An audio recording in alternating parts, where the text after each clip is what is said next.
Matryoshka. La Bretagne, ce sont ses racines, à Mona Ozouf, bien entendu, c'est aussi sa sève, mais c'est surtout son inspiration intellectuelle qui lui a permis d'avancer dans son travail, et elle l'a entre autres écrit dans Composition française. Et si son enfance a été particulièrement bercée par cette région, elle a été aussi ombragée par la perte du père et le veuvage de sa mère quand elle était toute petite. Alors qu'est-ce qu'elle a à transmettre de tout ça, Mona Ozouf, puisque c'est un petit peu notre question dans Matryoshka? Eh bien, elle nous explique comment, en 90 ans d'existence, elle a appris à lutter, mais contre le ressentiment.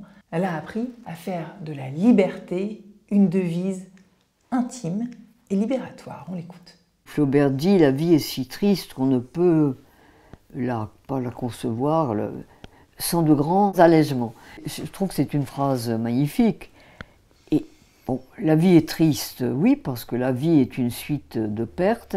Moi, il se trouve qu'en effet, j'ai connu la perte très jeune. Ma mère était entrée en veuvage comme en religion et avait complètement coupé tout contact avec le monde extérieur, sauf celui de son métier.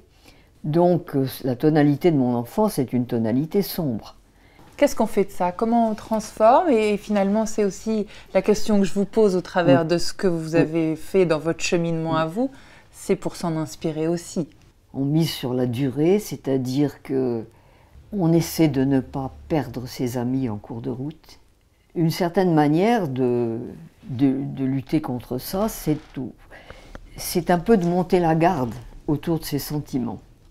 C'est-à-dire de ne pas les laisser s'effilocher ou se perdre dans la banalité des jours. C'est-à-dire entretenir le plus possible ses amitiés, ses attaches.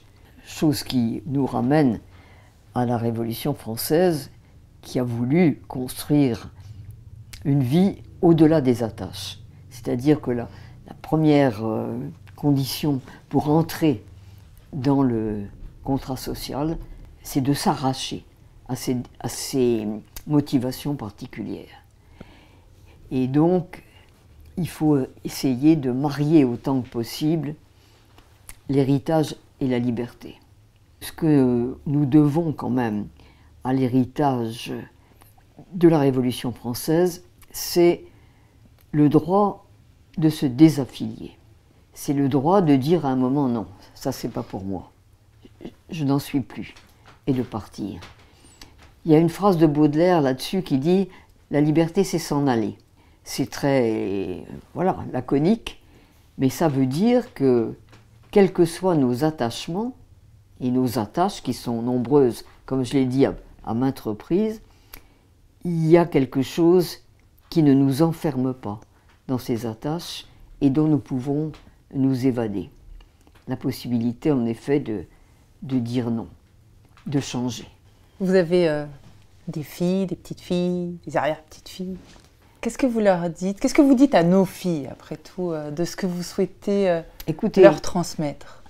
L'aînée de mes arrière-petites-filles, à 7 ans, elle était amoureuse d'un petit garçon qui s'appelait opportunément Roméo, et qui était dans sa classe et qui ne l'est plus. Et elle me dit, tu sais, quand je serai grande, si je suis encore amoureuse de Roméo, je ne sais pas si j'oserais le lui dire. Et là, elle réfléchit encore plus, et elle me dit, mais tu sais, je crois que lui aussi, il aura peur. Et j'ai trouvé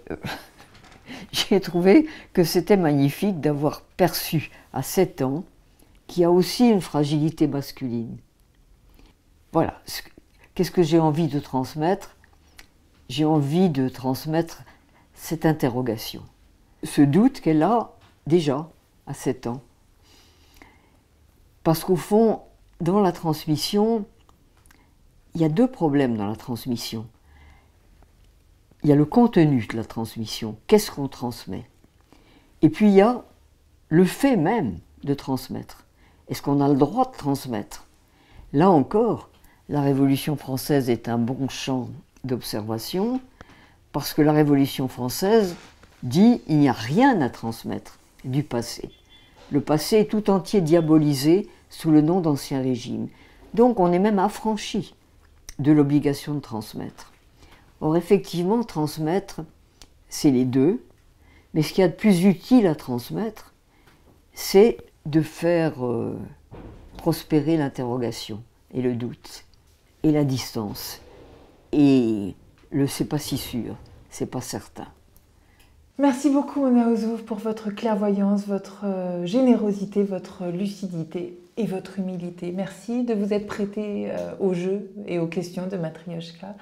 J'espère que vous qui avez suivi cet entretien, ça vous a plu. N'hésitez pas à commenter, à partager sur les réseaux sociaux, à nous écrire, nous dire quels invités vous aimeriez voir dans Matryoshka et on les contactera. Et puis, vous le savez, toute la collection est en ligne, disponible, donc n'hésitez pas à aller regarder d'autres entretiens Matryoshka. Moi, je vous dis à très vite pour un prochain numéro. Salut!